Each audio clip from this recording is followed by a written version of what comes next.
हाँ, देखिए, पिछली सरकार भ्रष्टाचार में डूबी हुई एक सरकार थी। मोदी साहब का नारा है न खाएंगे न खाने देंगे, लेकिन भारतीय जनता पार्टी एग्जम्प्टेड है इस नारे से। कर्नाटका के अंदर जनता परेशान थी। कर्नाटका की हार सिर्फ भारतीय जनता पार्टी की हार नहीं है, प्रधानमंत्री की भी हार है।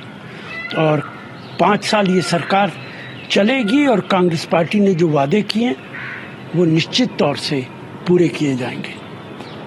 2000 के जो मुख्यमंत्री हैं भूपेश बघेल, उन्होंने भी कहा है, मैं आरबीआई से पूछता हूँ कि 2000 का नोट क्यों रोका गया, क्या कारण थे।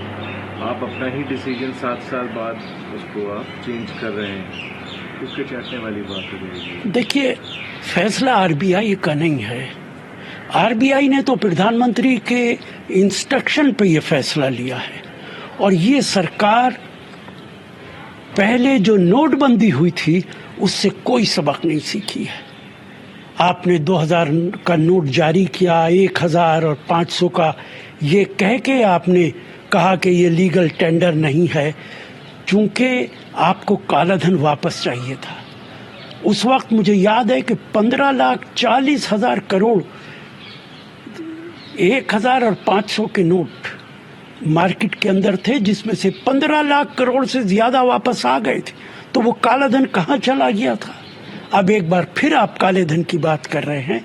क्या कालाधन 2000 के नोटों में रखा गया है, 500 के नोटों में नहीं है? तो क्या आप 500 के नोटों पर भी पाबंदी लगाएंगे?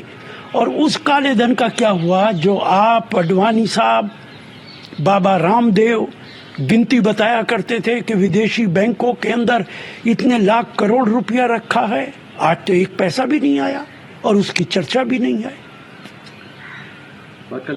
अरविंद केजरीवाल, उन्होंने उसकी टाइमिंग पे क्वेश्चन किया। उन्होंने बोला है कि जिस तरीके की टाइमिंग रही है, वो वेट कर रहे थे सुप्रीम कोर्ट बंद हो जाए समर वेकेशंस के लिए।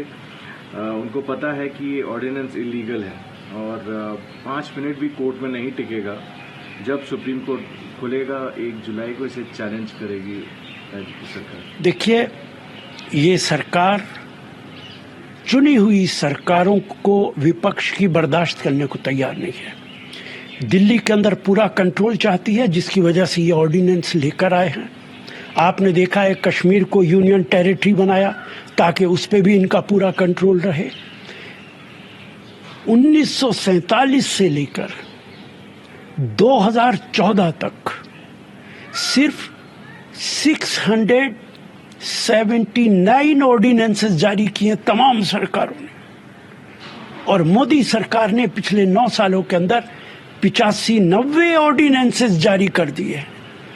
ये सरकार ऑर्डिनेंसेस के जरिए पूरे देश में अपना हुकूमत बनाए रखना चाहती है।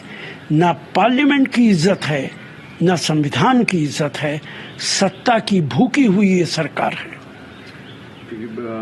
ऑर्डिनेंस की दिल्ली गवर्नमेंट को कि उनका हरासमेंट किया जा रहा है जब से केंद्र ने ऑर्डिनेंस से एम्पावर करा है एलजी को।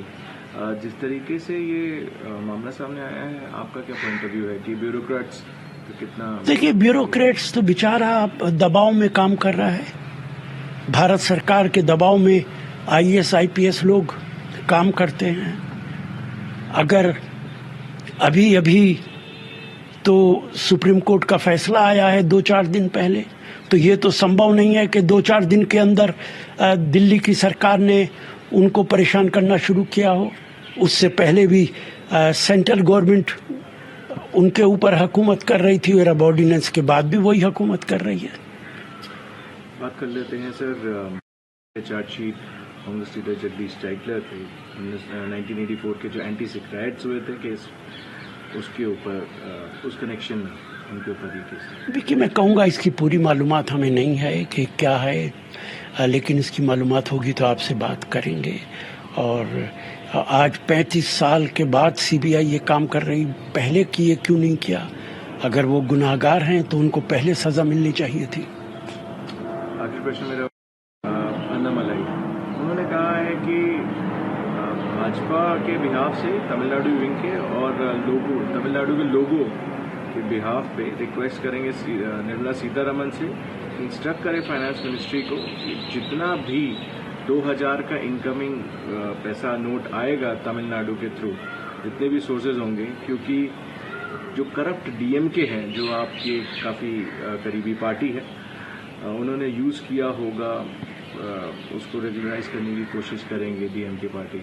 इस तरीके से करप्शन का भी एक एलिगेशन आपके एलआई के खिलाफ बीजेपी लगा रही है। देखिए, तमिलनाडु के बीजेपी के नेता हैं, अगर वो ही डीएमके पे एलिगेशन नहीं लगाएंगे तो कौन एलिगेशन लगाएगा?